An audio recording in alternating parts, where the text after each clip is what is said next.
Science Divine is a global movement for helping people realize their optimum potential through definite scientific techniques for sound body, sound mind, and self realization.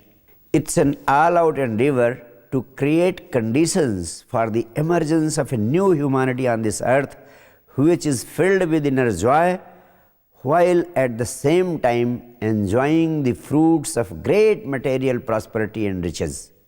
One can enjoy the material and the spiritual world without sacrificing one for the other by practicing the Science Divine Mahamantra, Bhitar se sannyas, Bahar se sansar, which means being in a state of total acceptance from within and yet working and living like the most ambitious person on this earth, just as the wheels of a car keep moving in high speed, but the axle remains static. My effort has been towards freeing the individual from the ideologies and the belief systems which have blinded and divided humanity through the ages. Science Divine provides definite scientific techniques and revolutionary insights for bringing about the total transformation of the modern man in general. And the whole objective has been to simplify spirituality in such a way that it becomes a part of life and living of every individual on this earth. My beloved ones, the fifth and the final fundamental maxim or mantra can be described as the ultimate maxim or Mahamantra for joyful living, because it contains the essence of the whole spiritual wisdom available on this earth since times immemorial. And this ultimate maxim says, learn the art of witnessing in life and start living as a seer or a sakshi. Now the question arises, what is witnessing? I have loved the beautiful words of Krishna in Gita. He says, Sukhe samo kritva labha labho jaya jayo tato yuddhaya yujyashva naivam papam vapsasi. In other words, he says, treat joy or sorrow, gain or loss, victory or defeat, just alike with total equanimity in all circumstances of life. By doing so, you will achieve ultimate freedom from bondage and sins. He further says, everything is happening in this existence on its own. Your status in this existence is not that of a doer, it is only that of a seer. For example, you have no role in the most significant and crucial happenings of your life, like birth and death. Your life is impossible if you stop breathing, but you have no role in breathing. The existence itself is breathing for you. You will be no more if your blood circulation stops. But what are you doing to ensure this blood circulation in your body? In this way, you have no active role in any of the crucial and most significant dimensions of your life. And that is why the sages and seers have been saying that you should accept the truth of life, and that is, you learn the art of witnessing and start living as a seer or a sakshi. Moreover, the state of bliss comes only when you can transcend joy and sorrow both. But this transcendence of joy and sorrow is possible only by witnessing. The essence of witnessing is remain just unperturbed, undisturbed in whatever is happening in life. If sadness comes, just watch it. Don't get identified with it. It will go. If happiness comes, just watch it. Don't get identified with it. That too shall pass. So, whatever comes up before you, remain a watcher, and that too without any judgment about it, and that too without being judgmental about it in any way. And in this way, never get hooked on anything in life. Never say, I am this or I am that. Just keep on floating with the flow.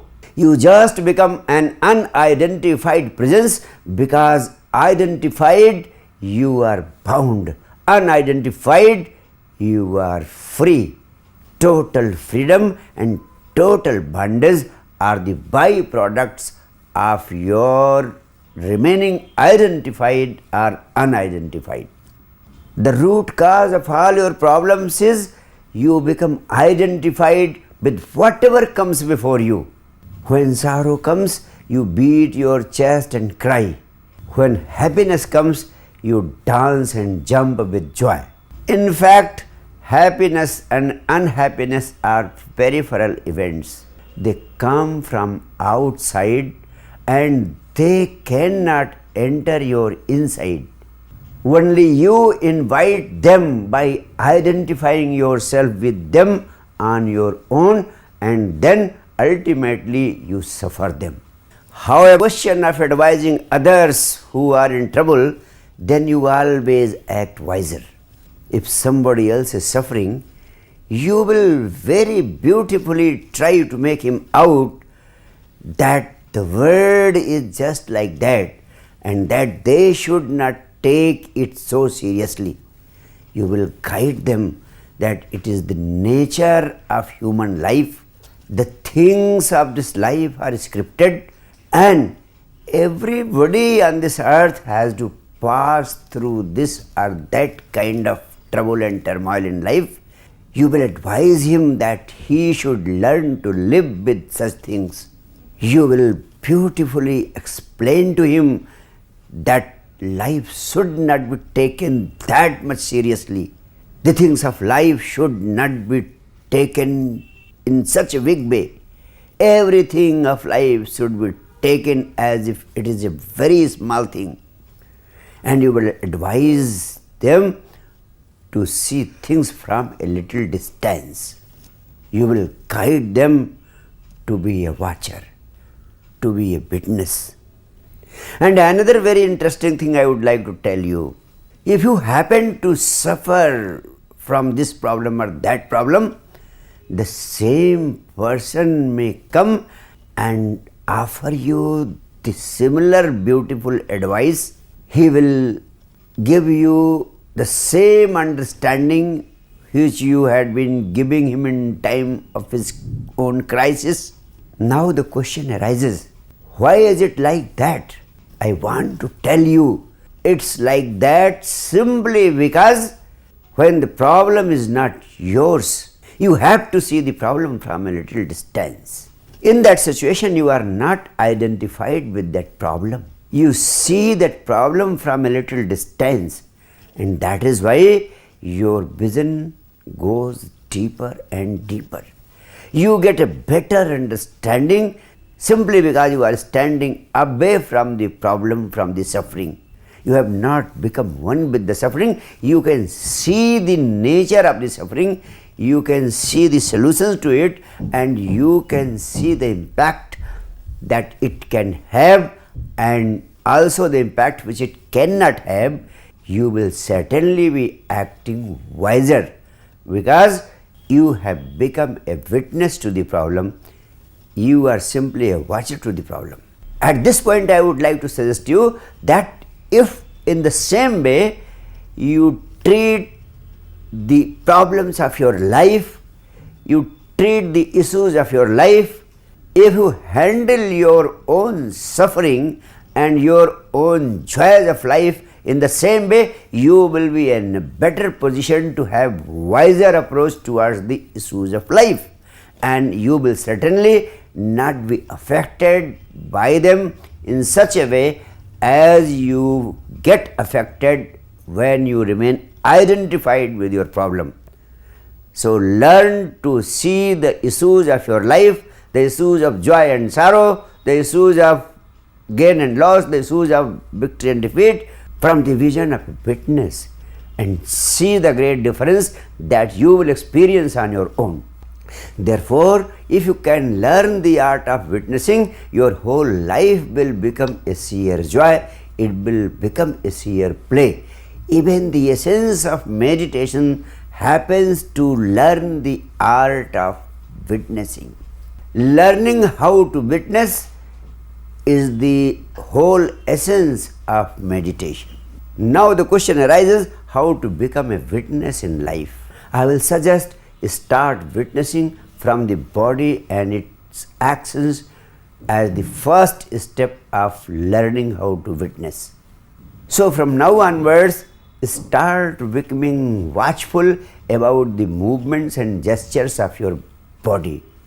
A strange peace and music will start pulsating in your physiology. Make sure that in each and every activity of your body, you are remaining conscious. You will experience a great difference between raising your hands consciously and raising your hands unconsciously. That is why Buddha used to say, do not remove even a fly from your face with your hands unconsciously. He wanted that if you want to remove the fly from your face, take your hands consciously to the fly and then remove it. And that is why, with a view to punishing himself for his unconscious act, he repeated the act of taking his hand to his face for removing the fly consciously. And the enlightened master managed to give a powerful message through this small act of remaining conscious. I am reminded of a very beautiful incident of Buddha's life. One morning, Buddha was talking to his disciples. The famous King Prasenjit had also been there to attend his discourse. He was sitting just in front of Buddha, and Buddha found that he was constantly moving the big toe of his foot. Therefore, Buddha stopped his discourse, and he happened to ask him, "Why are you moving the big toe of your foot without any reason?" The King Prasenjit was taken aback, and now the Buddha found that his big toe had stopped moving. And then Buddha again asked, "Why did you stop moving your toe?" At this, the famous King Prasenjit said, "You are putting me in a very embarrassing situation. In fact, I myself did not know as to why my big toe was constantly moving. But this much I know, that when you asked me the question, my toe stopped moving on its own. I did nothing to stop it too." At this, Buddha addressed to all his disciples and asked them to see the point. Everybody is doing 1001 things very unconsciously without any reason. And then he pointed out that when the king became aware of the stupidity of moving the toe without any reason, the big toe stopped moving on its own. This made it clear that simple awareness is enough to stop the happening of unreasonable activities from your life. Therefore, as a first step, it would be highly beneficial if you start becoming a witness to the physiology and its movements. In the second step, you have to practice awareness about your thoughts. Your mind is nothing but a constant traffic of thoughts day in and day out. It is always a rush hour. And the consequence of this constant traffic of thoughts is there is a state of madness and misery always prevailing in your life. And here I would like to tell you that watching your thought without being judgmental is a very powerful device of meditation. You have to be an observer of your thoughts without any judgment, without any evaluation, without any condemnation or appreciation. You have to be just a pure observer only. With the sincere practice of observation of your thoughts just for 10 minutes every day, you will pass through two most significant experiences. One, you will come to experience that you are entirely separate from your thoughts. You will find that thoughts are just like guests.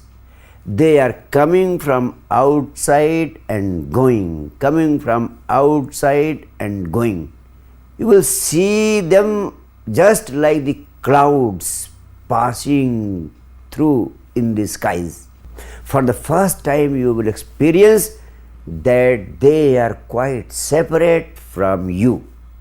And it is this experience that will lead to a great change in your life.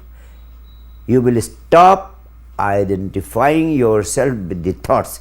As on today, everybody is identified with his own thoughts, thinking that all the thoughts are our own thoughts. We forget to understand that the thoughts are from outside. No thought is from within ourselves. Every thought is coming from the outside. Therefore, hence the tendency of identifying with the thoughts will start dropping down forever. And this will be a big spiritual achievement on your part. Secondly, you will come to experience the truth that thoughts are not joined with each other. At the moment, you feel as if there is a chain of thoughts and all the thoughts are linked with each other as if they are riding over the other. But the simple practice of observation of thoughts will take you to the experience that there are slight gaps between one thought and the other thought.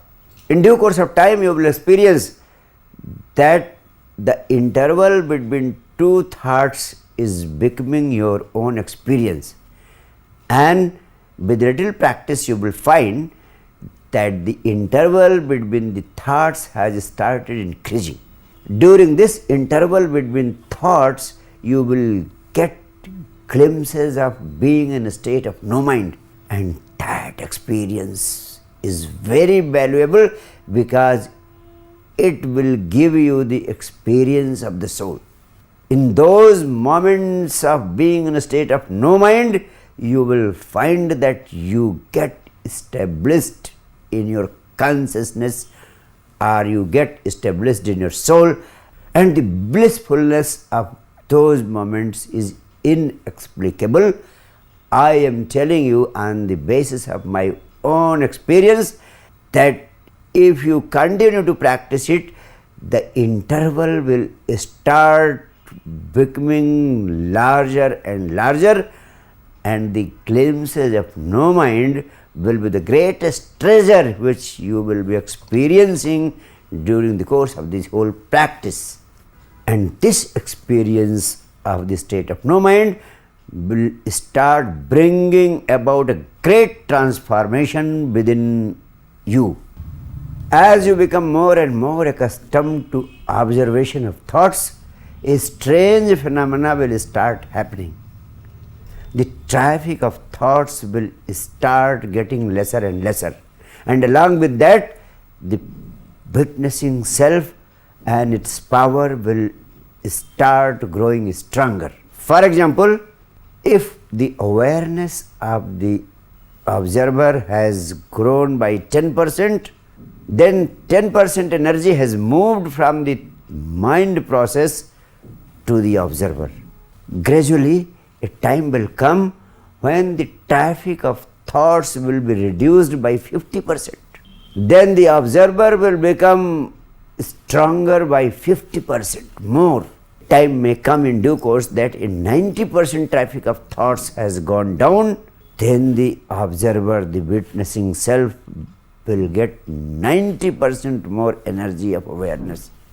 the awareness of the witnessing self will grow by 90%. Time may come when 90% of thoughts have gone down. When the traffic of thoughts has gone down by 99%, then the witnessing self, the observer, will grow stronger by 99%. The awareness of the observer will become 99%. And the final moment may come when the 100% traffic of thoughts is gone. Now the observer will experience the state of no mind. And now the energy of the witnessing self will fall on itself, because there are no objects, no thoughts. Hence, the total energy will be available to the witnessing self. Now, the witnessing self will be witnessing itself. Now, the knower will be knowing himself. Now, the observer will be observing himself. And that is why in this state, Krishnamurti had to give the powerful expression, the observer becomes the observed, the seer becomes the seen. Now the seer is seeing the seer himself. The ultimate state of bliss has happened, and that is the state of enlightenment. In this way, witnessing the thoughts will take you to the state of enlightenment. Have patience and please do continue going on. Have patience and please do continue going on, continue going on, continue going on. The miracle is bound to happen. And now one thing very important as step 3. For expediting the achievement of this ultimate experience, it would be immensely useful to practice the art of witnessing our emotions, moods and feelings also. For example, when anger grabs you, I would not like to teach you to suppress it. And at the same time, I will also not like you to jump with all fury into it. And that is why Buddha used to give a very meaningful advice. Whenever anger grabs you, you have not to do anything directly with the anger. You have simply, inwardly and consciously take notice of anger thrice. And thrice you have to say anger, anger, anger. And you have to say inwardly and consciously. You have not to speak it. Simply inside you have to say anger, anger, anger. This is sufficient. You will experience a great miracle. The moment when you take notice thrice, anger, anger, anger, immediately the anger starts disappearing instantly. And within moments you will find that anger has disappeared, anger is no more. The crux of the whole message is that whenever emotions of anger, greed and lust, jealousy and ambition arise within you, you have simply to take notice that such emotions are arising, such feelings and moods are arising. The moment you become aware of the stupidity of those feelings, instantly you will find the feelings have started disappearing, and within no time the emotions, feelings and moods will disappear. This taking notice of your feelings thrice makes you aware that you are separate from the feelings. It makes you aware that you are not identified with those feelings of anger, jealousy and lust. And the miracle happens. you instantly experience the disappearance of those feelings and moods. And now the fourth step, never forget the watcher or the witnessing self. As I told you earlier, this is the greatest experience of spirituality, to experience the observer or the witnessing self in its purity. However, since our early childhood, we start looking outside of us towards others. Everybody is always watching the others. Nobody has ever tried to watch one's own self. So in this step, I would draw your attention to be watchful about the watcher itself. And how is it possible? Just try to understand. For example, at the moment you are listening to me, while listening to me, the arrow of your consciousness is totally directed towards me. Now, one thing more is possible. While listening to me, let the arrow of your consciousness will be double pointed. One point is towards me and the other point may be put towards the watcher, towards the one who is watching me speaking inside you. So, in your daily activities, whatever you are doing, while doing everything, manage never to forget yourself. Manage never to forget the watcher. Manage never to forget the witness. Let the other point of the arrow of consciousness be towards the watcher, be towards the witness while listening to me, but do not forget the watcher. Do not forget the witnessing self. Once you forget the speaker, no problem, but try to keep in mind the watcher.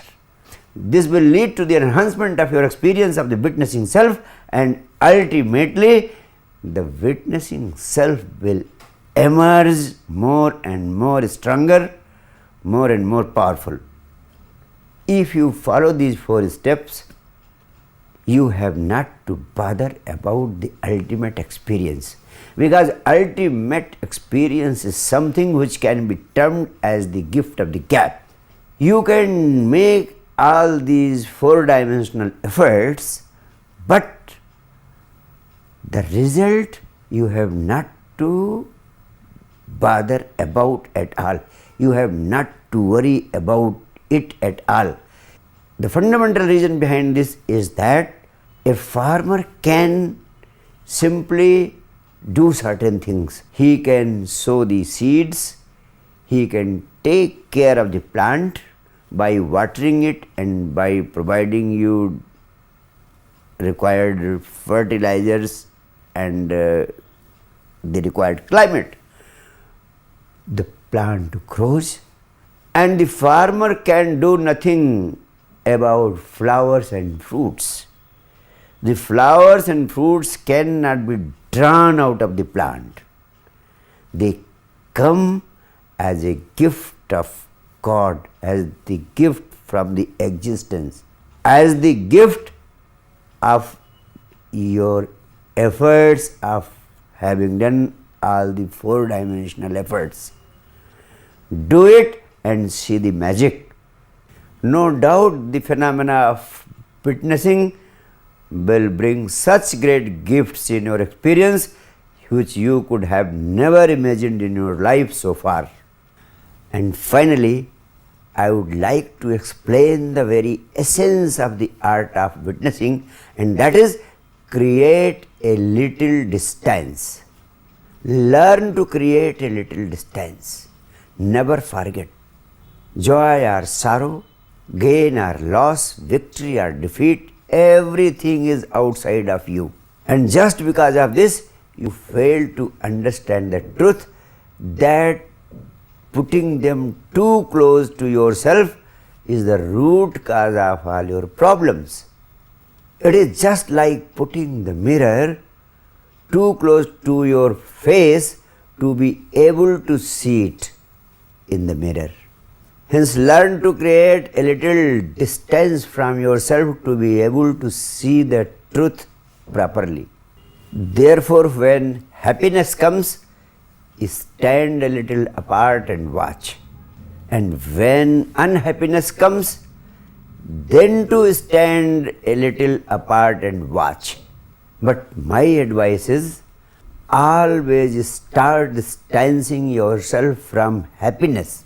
Never start from unhappiness, because it will be very difficult to distance yourself from unhappiness.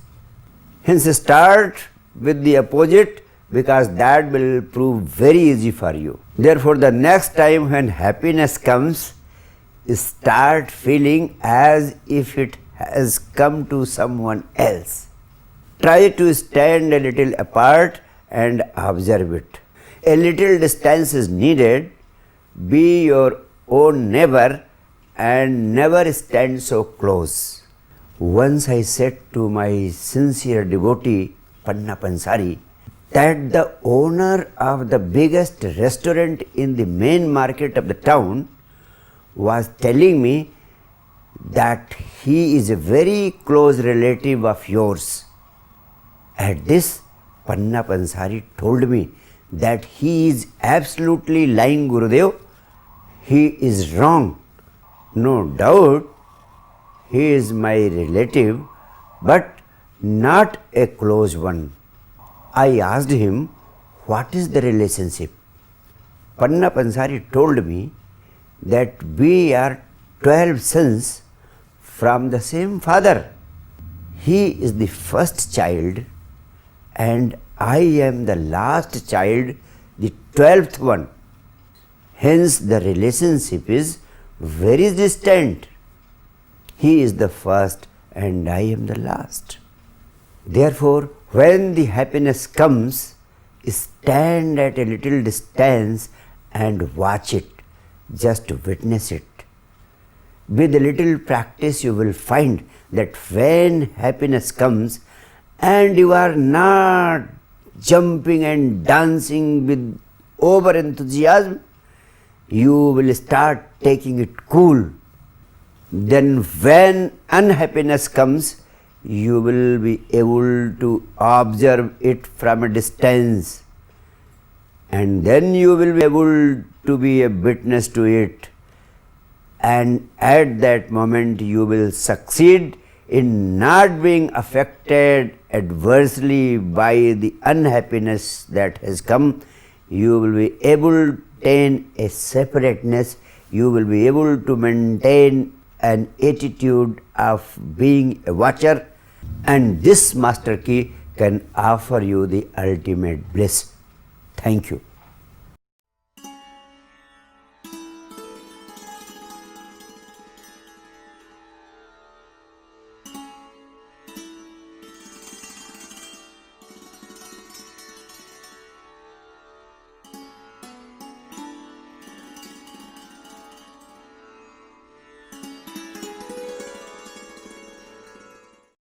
And now the bedtime meditation or Nidra Sanjivani to be practiced every night while going to bed.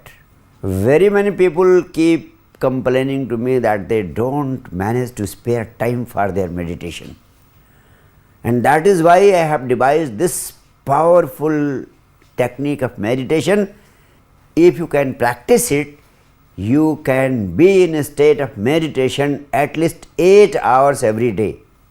This meditation device transforms your whole sleep and it makes your whole sleep meditative. At this point, I would like to tell you that whatever be the state of mind before going to sleep, the same state of mind slips into sleep and remains as the central point of your whole sleep. In other words, manage to make your evening hours, at least 1 hour before going to sleep, a very peaceful, very sweet and loving, and let your whole evening be so sacred so joyful, so pleasant that you go into sleep with a state of mind which is filled with joy, filled with love, and filled with inner peace. The same state of mind will continue to stay throughout the whole night, and it will have unimaginable impact on your following day and on the working of the following day. There are 4 steps in this Kriya. Step number 1, that is associated with your body. While going to bed, just lie down and put your body totally in a state of utter relaxation. Now, how will you do it? I will suggest one very important truth about your mind and body. Your body is your most obedient servant. Whatever you think and feel, your body immediately starts responding to it. For example, if you are feeling anger, your whole body expresses anger. Your face expresses anger. Your words start expressing anger. Your eyes start expressing anger. If you think of love, if you feel love, then your eyes, your face, your words, your gestures, everything start expressing love.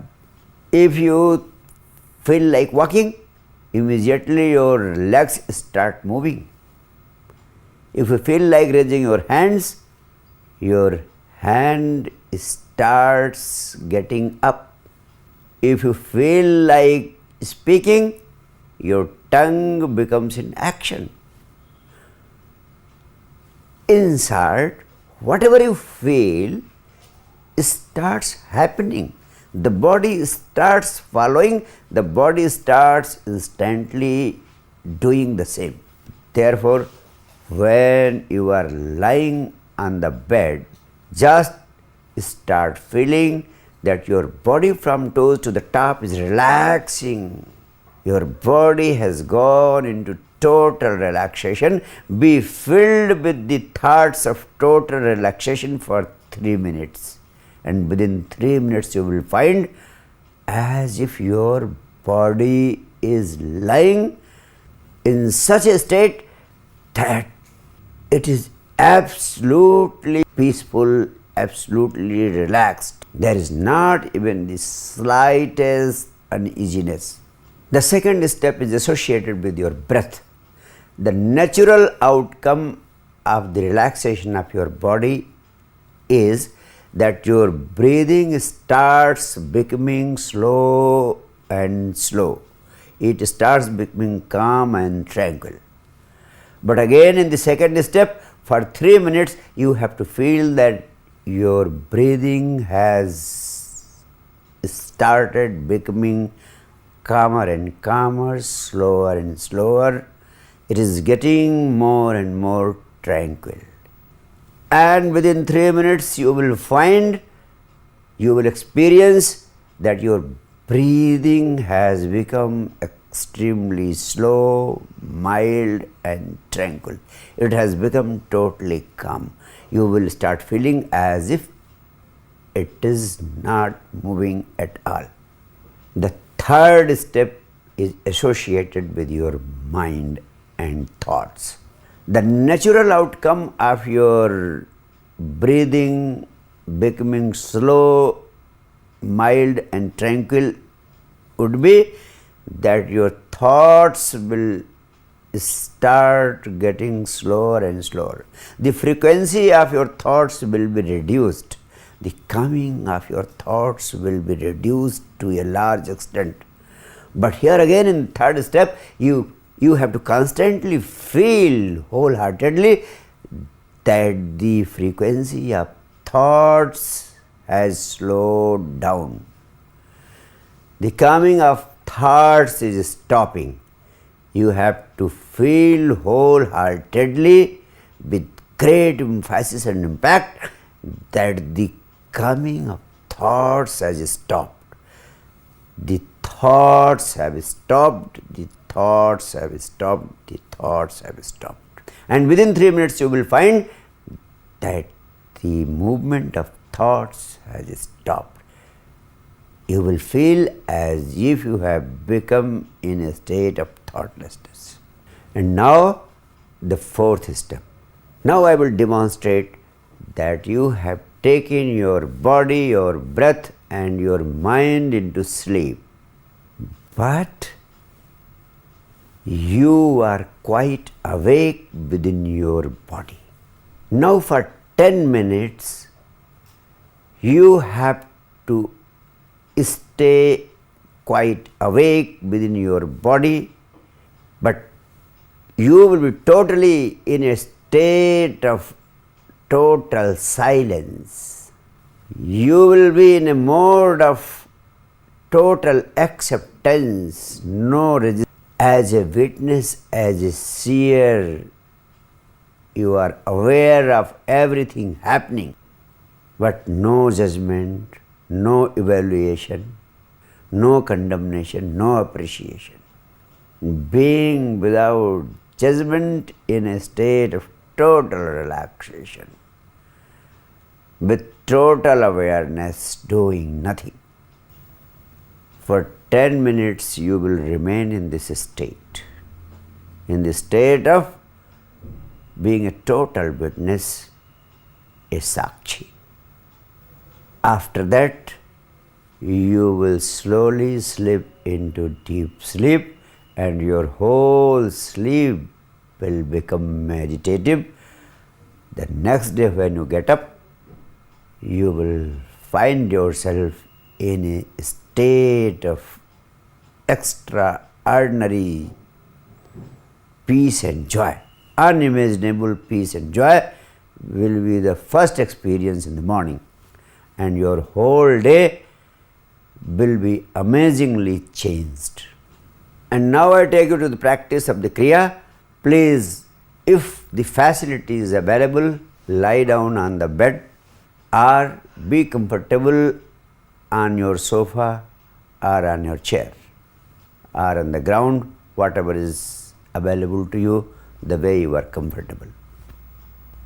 So feel as if you are lying down on the bed. While lying in the bed, please close your eyes. And now the first step, for 3 minutes you have to feel wholeheartedly that your body is in a state of total relaxation from top to toes. Just keep on feeling the state of relaxation. Total relaxation. Your body is getting more and more relaxed. More and more relaxed. With eyes closed, continue feeling wholeheartedly, being in a state of total relaxation.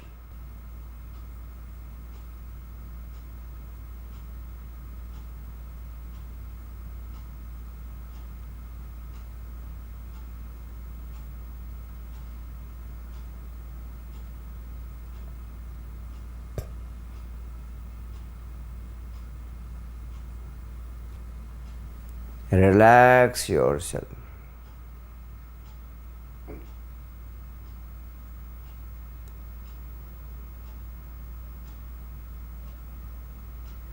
Think and feel of relaxation. Your body is relaxing, more and more relaxation.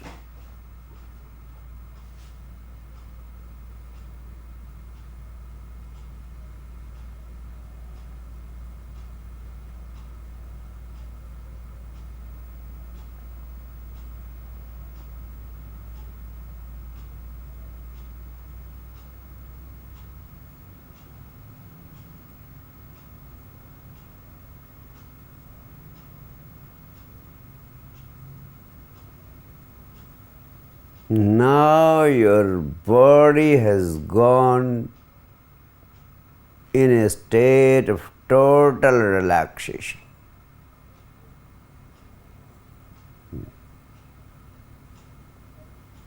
Now feel that your body is totally relaxed, totally relaxed, totally relaxed.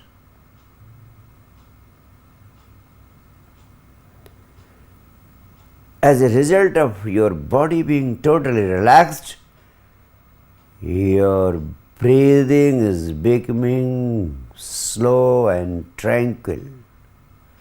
But now, in the second step, you have to feel wholeheartedly that your breathing is becoming calmer and calmer, slower and slower, more and more tranquil.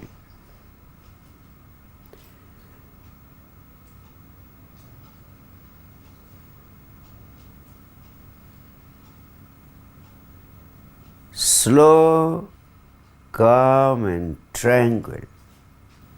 Your breathing has become totally slowed,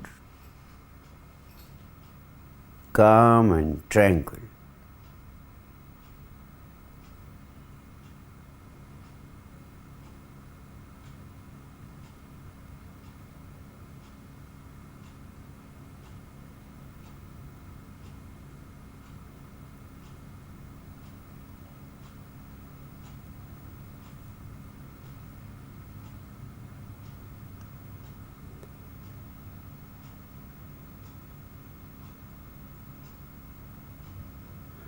The breath is becoming so slow as if it is not even moving.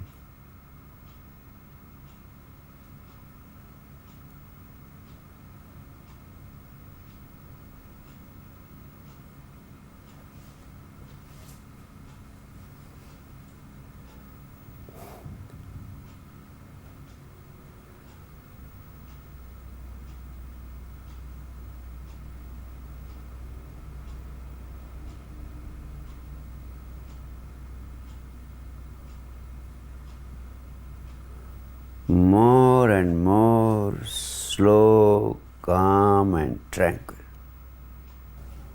Your breath has also totally relaxed. Now the third step.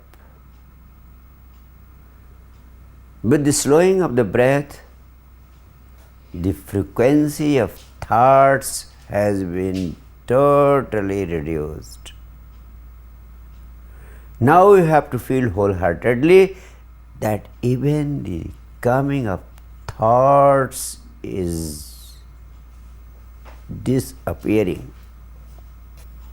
The coming of thoughts is getting reduced and reduced and reduced. You have to feel wholeheartedly that thoughts have stopped arising.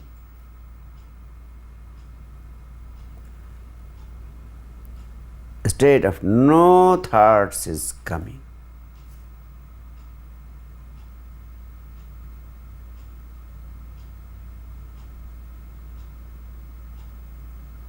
Feel like that for 3 minutes.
Now the fourth step.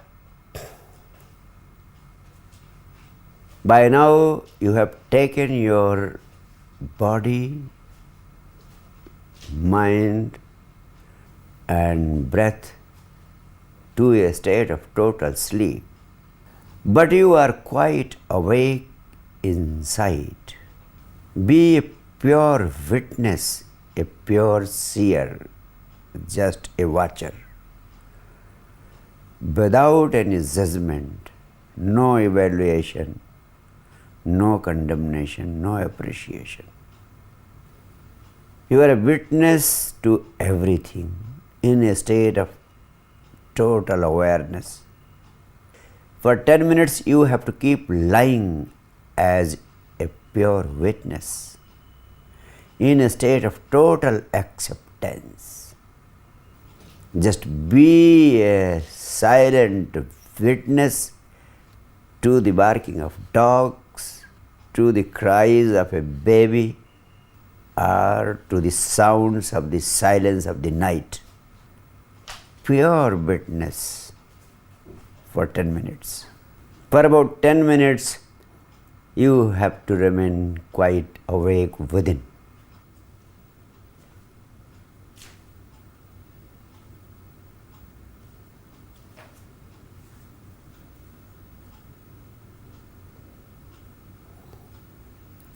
And then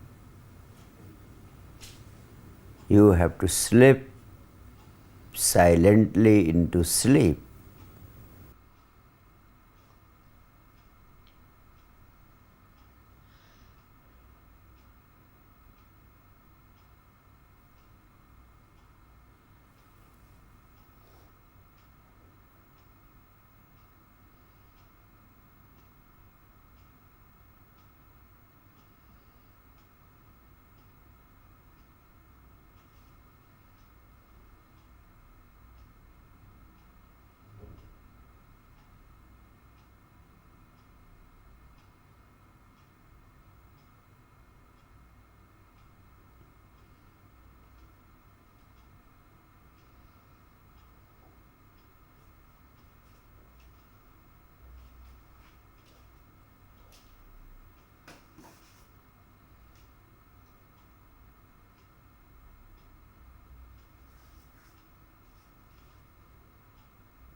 Beautiful. Now take 3 silent deep breaths and open your eyes softly and gently. Let your eyes open softly and gently. Enough for today. Thank you. Finally, a few important things about the course. 1. I have taken you to the practice of 3 variations of Sanjivani Kriya: the heartfulness, the third eye, and the Vipassana. We are different people. Some may find heartfulness more suitable. For others, third eye or Vipassana may be more preferable. I made it mandatory for every one of you to practice each Kriya for a week. So by now you must have come to understand which Kriya suits you most and which Kriya is more useful for you, that adds to your silence and that provides you more joy. Now it is left for you to choose which Kriya is meant for you and make that Kriya your peace, your joy. Your silence is the most determining factor in this regard. No outside guru can be the better guide for you than your own experience. So please decide accordingly. Second, I have sown the seeds of joyful living inside you. But now your responsibility arises.